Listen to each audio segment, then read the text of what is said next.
Jadi yang sering kita galakkan itu adalah memang kampanye 3M ya. Yang patut diajarkan, dipromosikan ke masyarakat adalah mengenali tanda-tanda awal dari DBD. Ya, ini sendiri kan di rumah sakit udah banyak mengeluhkan penuh. Yang miss di kita adalah apakah obat itu betul-betul ditaburkan? Nah itu dia.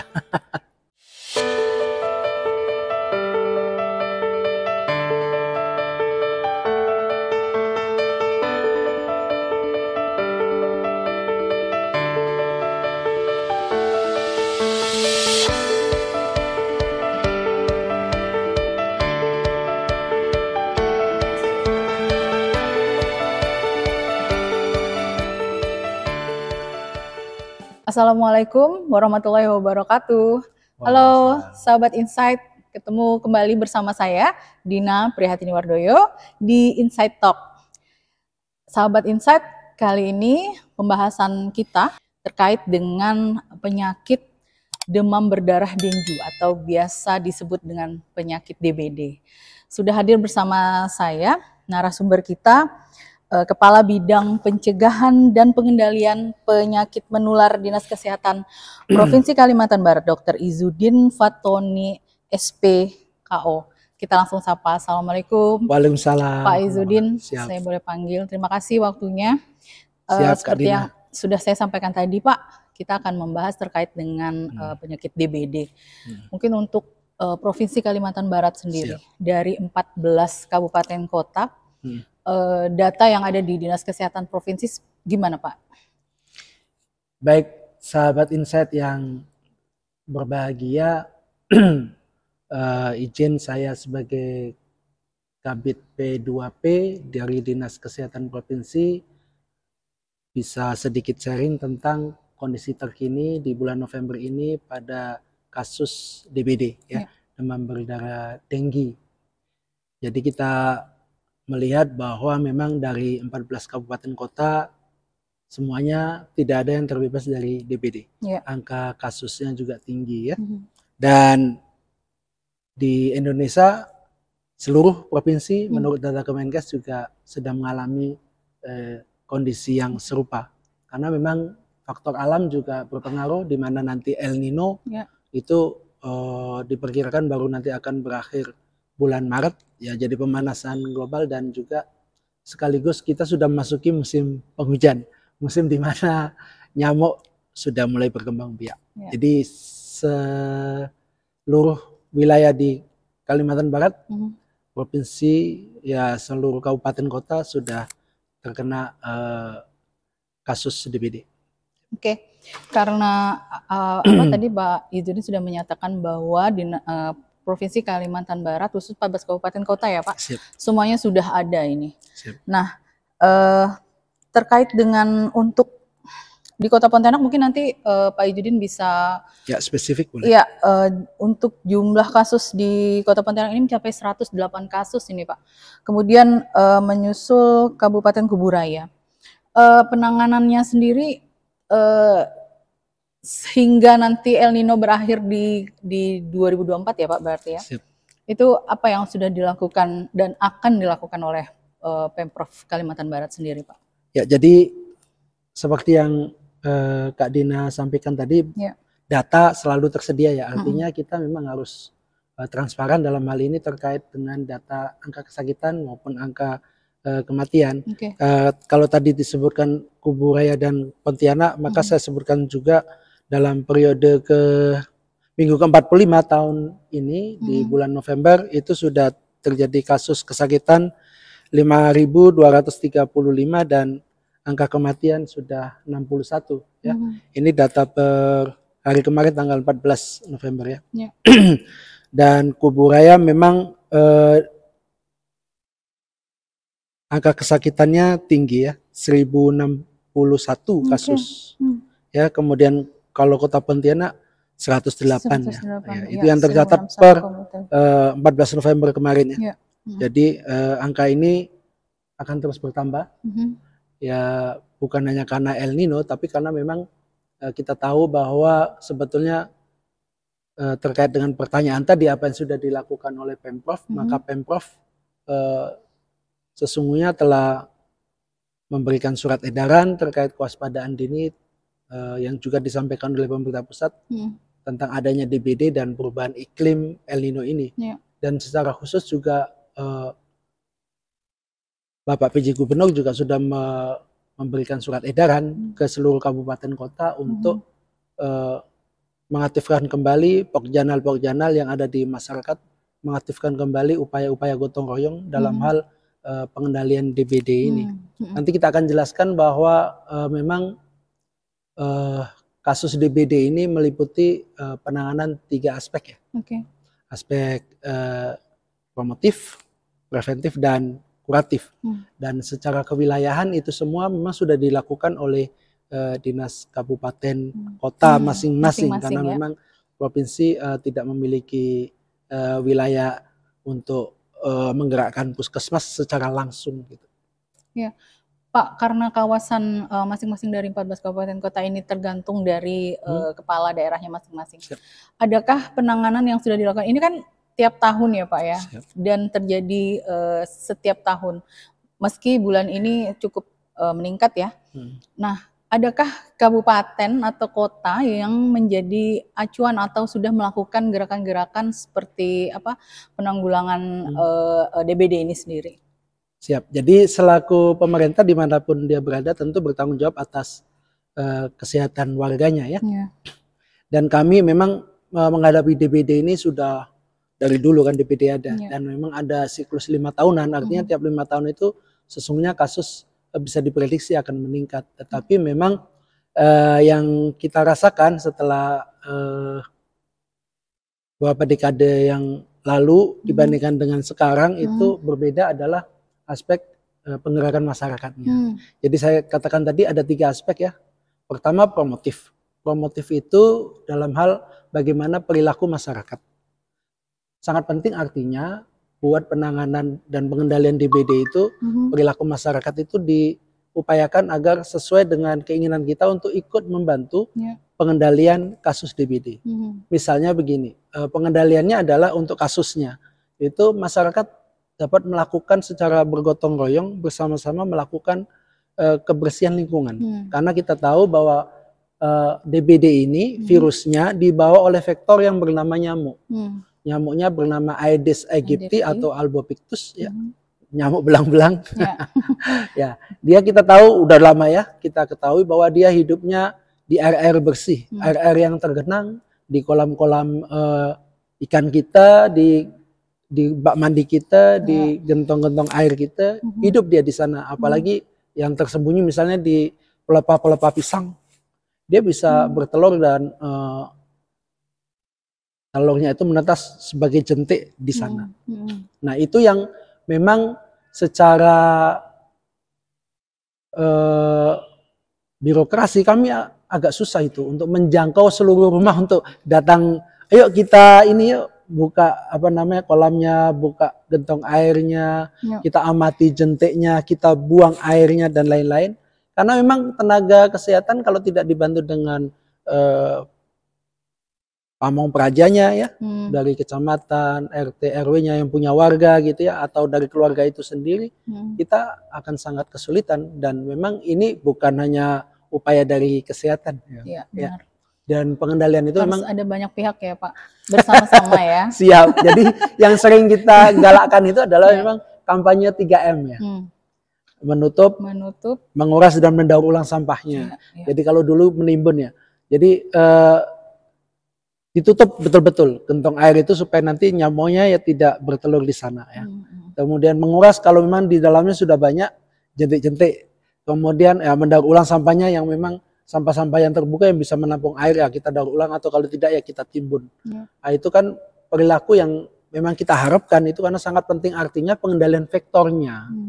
Pengendalian vektornya itu mulai dari pemberantasan sarang nyamuknya dengan cara itu tadi. Sarang nyamuk airnya itu dibetulin dulu, kebersihan lingkungannya dilakukan. Kemudian yang paling penting adalah larvasidasi. Larvasidasi itu pentaburan abate yang biasa untuk jentik-jentik itu ya. Kita misalnya gini, sayang airnya ndak usah dikuras, kita hemat air misalnya karena musim kemarau dan lain-lain. Ya, tapi jentik-jentik yang ada di situ dibuang dulu. Ya, kalau mau dibuang bisa. Kalau pakai, kalau nggak bisa ya pakai abate. Pakai abate itu pengaruh ke airnya nggak bisa dikonsumsi ya Pak? Atau gimana? Masih bisa. Oh, Ya. masih Jadi bisa. udah dilakukan apa namanya pemilihan obat supaya air ini tetap bisa aman ya. Okay. Dan itu adalah upaya yang wajib dilakukan sebetulnya. Di samping memang upaya yang membunuh nyamuknya itu sendiri menggunakan biasa tuh fogging. Nah itu fogging pun kita lakukan karena memang keterbatasan biaya karena kan ada obatnya tuh. Nah, obatnya semacam DDT gitu kan. Kemudian juga ada untuk menyemprot itu kan butuh biaya minyaknya tuh gak. Kemudian harus ada SDM yang paham. Nah, itu tak bisa menjangkau seluruh wilayah Kalimantan yang luas ini. Jadi kita melakukan fogging adalah terfokus ya sesuai dengan kebutuhan dan itu puskesmas yang tahu, yang paham bagaimana karena kita sudah tahu bahwa fogging ini harus terfokus. Itu adalah aspek penggerakan masyarakatnya sama sedikit prevensi dari kitanya. Yang ketiga adalah aspek kuratif.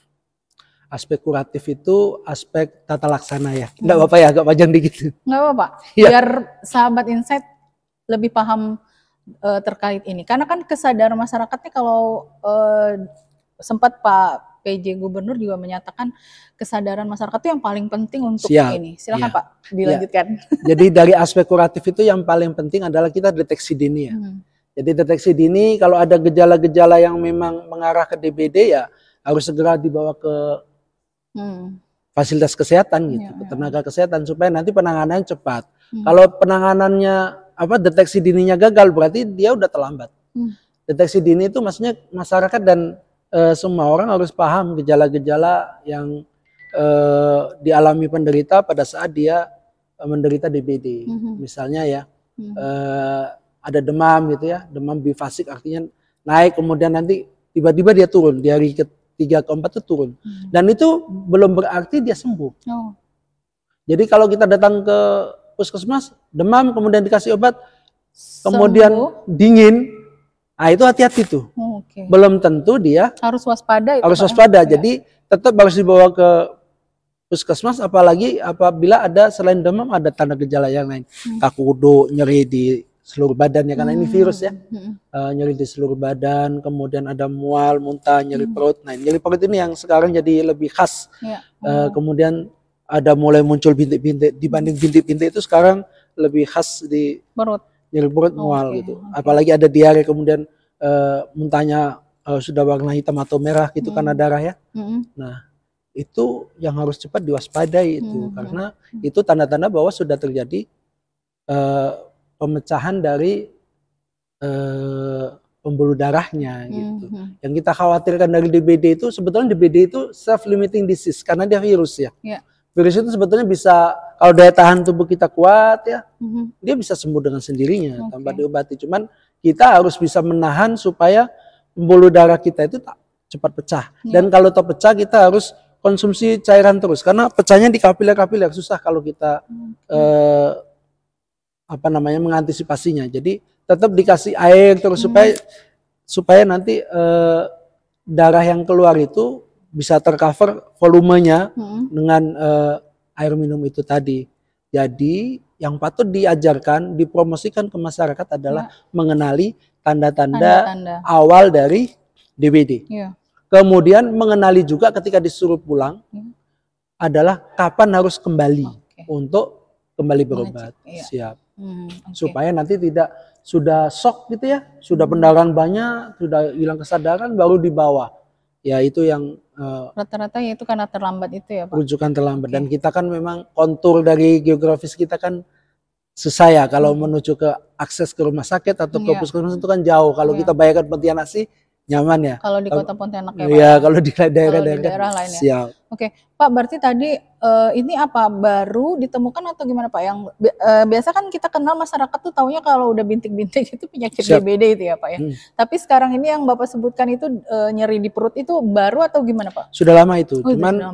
Cuman kita dulu kan didahului dengan bintik-bintik dulu baru itu. Nah, sekarang sudah enggak lagi. Jadi mual juga ada, memang karena pembesaran dari hati ya. Hati itu karena kena virus juga ikut membesar, limpa juga dan ya memang pendarahan dari lambungnya itu. Jadi muntah, dan setelah itu pasti bintik-bintik udah muncul dah. Jadi, dan sekarang bintik-bintik itu sudah bukan lagi bintik-bintik, bahkan sekedar ruam kemerahan itu sudah. Jadi memang ada perubahan pola dari nyamuk DBD ini. Pak, seperti yang tadi Bapak katakan itu kan terutama Kuburaya yang 1061 ini, kemudian Kota Pontianak, dan di kawasan lain itu rata-rata anak-anak, orang tua, atau gimana Pak? Nyamuk ini? Jadi memang patut saya sampaikan kalau berdasarkan usia ya, usia yang terkena untuk di Kalimantan Barat ini, angka kesakitan yang tertinggi itu ya berusia di 5 sampai 14 tahun. Jadi anak balita sama anak usia sekolah ya, 53%. Kemudian 15 sampai 44 tahun itu angka kesakitannya 22%. Kemudian 1 sampai 4 tahun itu 19%. Dan yang dewasa itu di atas 44 tahun 3%, dan yang di bawah 1 tahun atau bayi itu 3%. Jadi memang dominan anak-anak usia sekolah. Dan untuk kematian juga seperti itu ya, sesuai dengan usia. Karena ini rata-rata di balita dan anak sekolah ini Pak, penanganan khususnya ke sekolah-sekolah ini gimana tuh Pak? Jadi misalnya satu dulu kan itu menyebar atau tidak, atau apa yang harus dilakukan sekolah, terutama orang tua yang pasti khawatir terhadap anak-anaknya. Jadi setiap kasus kita lakukan PE namanya, penyelidikan epidemiologi. Ya. Jadi ketika ada kasus dari rumah sakit, nanti yang nangkap, maksudnya nangkap bagaimana harus bekerja dan ngapain itu surveillance di rumah sakit. Ada kasus pasien misalnya di rumah sakit, namanya si A. Nah, oleh surveillance ini nanti ditelusuri itu berdasarkan lokasi alamatnya di mana ya, baru kemudian dia sampaikan ke dinas kabupaten kota tergantung si pasiennya tadi itu ya. Domisilinya. Nah, nanti baru sesuai dengan domisili nanti akan dicari oleh surveillance yang ada di kabupaten kota itu.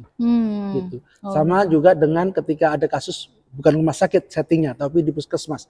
Datang ke puskesmas ada pasien DBD. Yang nangkap adalah surveillance. Yang ada surveillance di puskesmas. Nah, dia akan melakukan penyelidikan epidemiologi, lokasinya di mana. Ketika diketahui asal mula terjangkitnya itu adalah di sekolah, kalau memang kita tadi sampaikan bahwa anak-anak yang banyak terjangkit itu adalah anak-anak sekolah, dan kita tahu bahwa setelah COVID ini pembelajaran secara luring ya. Nah, jadi ada ngumpul di kelas dan lain-lain. Nah, di jam-jam sekolah itulah memang nyamuk sedang beraktivitas kan. Nah, sambil jadi anak-anak ini kalau kita bisa bilang dia sasaran empuk dari DBD. Makanya sampai berapa persen itu kan anak sekolah. Jadi dugaan kita pastinya begitu, dan apa yang dilakukan sesuai dengan protap tadi itu. Tetap melakukan, makanya kita bikin gerakan namanya Gertak Cekal DBD. Gerakan serentak cegah dan tangkal DBD. Yang pertama dilakukan adalah bersih-bersih lingkungan. Kalau dalam Gertak Cekal itu kita sedang mempromosikan agar tiap Jumat JBLING namanya, Jumat bersih-bersih lingkungan plus 3M. Banyak banget nih istilah dinas kesehatan ya Pak. Kita bikin supaya lebih mudah diingat, supaya ada urutannya gitu. Jadi JBLING, Jumat bersih-bersih lingkungan, dan 3M, menutup, menimbun, dan tadi itu mendaur ulang sampahnya. Menguras ya. Kemudian yang kedua, setelah itu dilakukan, lakukan larvasidasi, pemberian abate. Baru yang ketiga lakukan fogging, terfokus. Kalau memang di sekolah itu memang ditengarai banyak ngumpul nyamuknya, di fogging lah dia. Baru yang terakhir kita bentuk yang namanya tenaga pemantau jentik, jumantik, juru pemantau jentik. Tuh kan ada lagi istilah. Ya, itu memang harus dilakukan untuk sustainable, bahwa kita selalu menjaga kebersihan si air itu bersih di sini. Bukan hanya dari sampah, tapi dari jentiknya gitu. Nah, jadi kita 4 itu yang kita lakukan. Dan tadi yang saya bilang, kalau dilakukan fogging, itu sudah melalui kajian PE-nya, penyelidikan epidemiologiknya oleh tenaga surveillance yang ada, dan nanti dilakukannya fogging terfokus. Berarti artinya fogging itu jauh lebih efektif dibanding yang lain atau gimana Pak? Atau memang salah satu yang harus dilakukan adalah fogging? Salah satu yang dilakukan adalah fogging. Bukan jauh lebih efektif. Yang paling efektif tadi saya bilang, PSN, pemberantasan sarang nyamuk. Dari masing-masing keluarga berarti ya? Dari keluarga, lingkungan sekolah yang punya itulah. Di mana ada tempat perindukan nyamuk, ya di situ dia. Karena kalau kita fogging, kita misalnya mematikan nih nyamuk yang ada nih. Intinya, tapi kan yang tergenang, kalau masih ada ya itu percuma ya Pak ya. Bukan percuma. Ya artinya tidak mengurangi lah. Iya, nanti dia akan tumbuh lagi. Misalnya dia akan mentas seminggu kemudian netas, terbang lagi. Jadi memang harus serentak dia. Induknya kita bunuh, anak-anaknya juga. Ya gitu. Jadi itu yang biasa kita lakukan, dan memang yang paling penting tadi itu memang penggerakan masyarakat, karena yang punya gentong, punya lingkungan itu masyarakat. Iya. Oke, sebelum ke masyarakat tadi kita ke fogging dulu Pak. Kota Pontianak ini Pak Wali Kota mengimbau lurah dan camat untuk memfogging seluruh rumah masyarakat. Seperti yang Bapak tadi bilang, itu menjadi salah satu langkah lah ya yang dapat dilakukan. Sejauh ini dukungan dari Pemprov Kalbar terhadap fogging itu gimana Pak? Untuk 14 kabupaten kota, nggak hanya wali kota, tentu masing-masing kepala daerah mempunyai kebijakan masing-masing. Tapi ini Pak Wali mengimbau khusus untuk camat dan lurah untuk memfogging seluruh itu. Dari Pemprov sendiri seperti apa?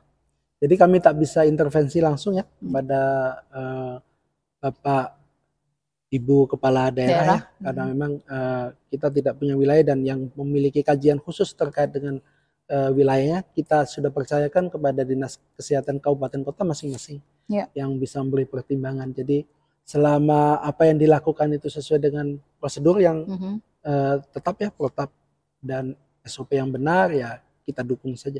Kalau memang kebutuhan terkait sarana dan prasarana, alat dan bahan yang memang dibutuhkan oleh kabupaten kota, selama ada permintaan kita akan penuhi, termasuk juga abate ya. Abate. Ya, jadi tentu konsultasinya atau arahannya sudah sesuai dengan pendampingan dari Dinas Kesehatan Kabupaten Kota ya.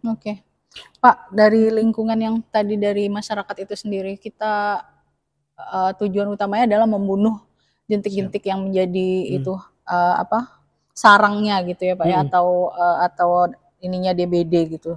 Nah, itu kan menjadi salah satu pemutus penyebaran itu Nah, kesadaran dari masyarakat kita sendiri seperti apa itu Pak? Kan kayaknya yang paling utama ya mereka ya, selain dari tempat-tempat. Jadi kami itu ada istilah begini ya, ada istilah begini. Secara administrasi, abate dibagikan di puskesmas habis, ya kan? Setiap ada penyuluhan apa kita bagikan. Tetapi yang miss di kita adalah apakah abate itu betul-betul ditaburkan? Nah itu dia. UPR itu Pak ya. Siap. Sama dengan misalnya kita ngasih obat ke masyarakat. Dah, nih saya kasih obat. Untuk memastikan terdata memberikan abate, tetapi belum pasti bahwa masyarakat itu menaburkan itu. Nah, itu. Jadi mengubah perilaku itu yang memang butuh effort ya. Makanya promosi itu dikatakan promosi itu berhasil apabila dia mampu mengubah perilaku masyarakat ke arah yang kita inginkan.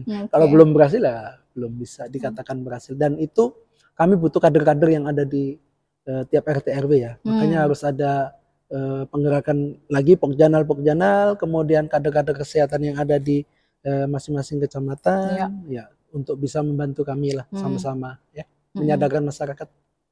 Masih banyak tugas terutama untuk masyarakat kita. Artinya kesadaran untuk menyebarkan abate yang sudah dilakukan dari pemerintah itu ternyata masih menjadi PR kita, karena belum tentu masyarakat menyebarkan, kan nggak mungkin satu petugas menyebarkan abate kemudian Pak memastikan ke rumah-rumah kan, rumahnya pun jauh-jauh, gimana memastikannya. Jadi memang harus ada perpanjangan tangan dari kami pemerintah, dan itu adalah peran serta masyarakat, memang tidak bisa kami. Wakil-wakil dari RT, lurah, camat gitu ya Pak ya. Itulah makanya gerakan gotong royong ini sangat penting sekali. Pak, kita berbicara terhadap para ini sendiri kan di rumah sakit udah banyak mengeluhkan penuh. Nah, salah satu kendala mungkin dari provinsi kita tahu Kota Pontianak sendiri sudah berpindah-pindah rumah sakit yang di sini penuh ke sini-sini. Itu gimana Pak? Ya, ini dari saya pribadi ya. Ya. Jadi kami sudah berupaya menghimbau ke seluruh kabupaten kota bahwa memang terjadi peningkatan kasus. Dan dengan terjadinya peningkatan kasus ini, kita tidak serta-merta memenuhi rumah sakit untuk kasus-kasus DBD ini. Karena yang terpenting bagi penanganan DBD adalah deteksi awal ya. Kemudian yang kedua penanganan cairan. Cairan dan kita berpikir bahwa di puskesmas ada rawat inap dan non rawat inap, tetapi yang non rawat inap pun masih bisa melakukan penanganan di puskesmas sesuai dengan kemampuan dokternya yang ada di sana. Kalau memang dirasa masih bisa ditangani di puskesmas, meskipun dia bukan rawat inap, di UGD dimanapun tetap bisa dilaksanakan kan. Pemberian cairan maksudnya kalau memang gejalanya masih ringan ya masih bisa diinfus gitu ya. Belum ada DSS, belum ada shock, belum ada pendarahan. Masih bisa di puskesmas. Masih bisa di puskesmas dan itu bisa sedikit membuat keleluasaan dari rumah sakit. Jadi ada sedikit bernapas lah. Jadi pasien ya minimal 2-3 hari di puskesmas dirawat. Habis itu baru kalau memang insya Allah ini sembuh. Kalau enggak ya nanti baru dimasuk. Jadi kita sistemnya sekarang membuka semua puskesmas untuk siap merawat seluruh penderita DBD yang memang kalau rumah sakitnya sudah over capacity. Dan perlu diingat juga Kak, jadi bahwa banyak di rumah sakit di daerah kita nih, tidak semuanya ngikut BPJS. Nah itu dia yang kami juga tak bisa memaksakan ya. Itu dia. Jadi kalau memang rujukan BPJS-nya cuma rumah sakit kota, rumah sakit Sudarso ya penuh lah dia. Rumah sakit Yarsi dan yang lain-lain belum ya. Bagi masyarakat yang mengandalkan BPJS ya begitu. Jadi memang kita tapi sudah dan terus menghimbau pihak rumah sakit agar tetap dalam kondisi ini membuka ya peluang untuk nanti ada rujukan dari puskesmas ke mereka apabila memang rumah sakit tutup ya. Nggak mampu lagi gitulah over capacity. Jadi kita udah melakukan rapat koordinasi dengan para rumah sakit itu sendiri. Artinya kan tidak harus ke rumah sakit karena full karena BPJS ya Pak, walaupun banyak rumah sakit lainnya, tapi masyarakat meminta artinya rumah sakit bukanlah menjadi satu tujuan, tetapi lewat puskesmas sebenarnya bisa. Sebenarnya bisa, sesuai dengan kompetensi dari dokternya ya. Ada kompetensi yang memang ketika level sekian bahwa penderita DBD ini masih bisa dirawat gitu. Nggak perlu dirujuk. Baik Pak Ijudin, kayaknya kurang waktu kita. Siap, boleh ditambahin. Mungkin kita bisa nanti di lain waktu kita bisa lanjut lagi Pak Ijudin. Kita mungkin dari untuk Dinas Kesehatannya sendiri ada yang ingin disampaikan kepada sahabat Insight terkait dengan DBD ini Pak? Ya baik, terima kasih. Jadi sahabat Insight yang ada di rumah bahwa kita memang harus waspada bahwa kejadian peningkatan kasus demam berdarah ini bukan serta-merta, tapi karena memang ada faktor lingkungan yang mendasarinya ya. Faktor lingkungan dan itu terkait juga higien sanitasi kita masing-masing dan juga kewaspadaan kita terhadap jentik-jentik yang ada di lingkungan kita. Jadi tetap lakukan 3M, betul-betul lakukan ya. Kadang-kadang menutup itu kata-katanya menutup, tapi tak pernah kita tutup. Tak pernah benar-benar ditutup. Jadi itulah ya, kadang-kadang kita nih protap sudah ada, aturan sudah ada, tapi tidak betul-betul kita laksanakan. Menutup ya, kemudian menguras kalau memang butuh dikuras, kemudian mendaur ulang sampahnya atau ditimbun gitu. Itu 3M plus kita lakukan, kemudian nanti ketika ada gerakan bersih-bersih lingkungan lumayan tuh. Kalau saya bayangkan kalau 1 minggu itu kita lakukan tiap Jumat saja di RT RW, berarti 1 bulan itu sudah 4 kali. Itu sudah memutus rantai penetasan, penetasan dari lebih banyak ya Pak. Iya, dan itu harus dimasifkan gerakan ini ya. Nah, jadi kebetulan juga memang hari Jumat itu biasanya orang lakukan untuk kantor-kantor juga ya, senam, apapun sekolah juga ya. Dan perlu diwaspadai juga bagi anak-anak yang memang ada gejala demam. Dalam kondisi seperti ini jangan diremehkan. Segera periksakan untuk ya pemeriksaan ke puskesmas nanti sesuai prosedurnya, apakah perlu pemeriksaan laboratorium ataukah cukup pemeriksaan klinis saja dan patuhi anjuran dari dokternya. Kemudian yang terakhir, jangan juga terlambat untuk merujuk ya, karena kalau kondisi sudah pendarahan dan lain-lain, apalagi tempat rujukan jauh dan seperti yang disampaikan tadi, rumah sakit belum tentu juga bisa menerima, itu akan menjadi hal yang merepotkan kita. Mudah-mudahan saya berharap dengan upaya kita bersama melakukan kegiatan bersama pemerintah ya, gotong royong, kemudian pemerintah juga mengupayakan agar semua masyarakat bisa terlayani dengan baik di rumah sakit maupun di fasilitas pelayanan kesehatan primer. Mudah-mudahan kejadian DBD ini bisa kita kendalikan. Siap. Baik, Pak Ijudin, Kepala Bidang Pencegahan dan Pengendalian Penyakit Menular Dinas Kesehatan. Kita akhiri sampai di sini. Terima kasih, sahabat Insight. Kita ketemu kembali dalam Insight Talk selanjutnya. Assalamualaikum warahmatullahi wabarakatuh. Waalaikumsalam warahmatullahi wabarakatuh.